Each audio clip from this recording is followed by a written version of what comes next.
এই মাছগুলা মারার বিশেষ কারণ আছে।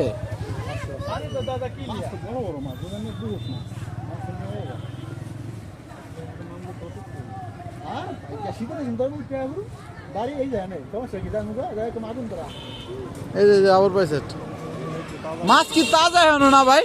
মাছ একটা মরবো না, শীতে তো সব খাওয়া লাগে।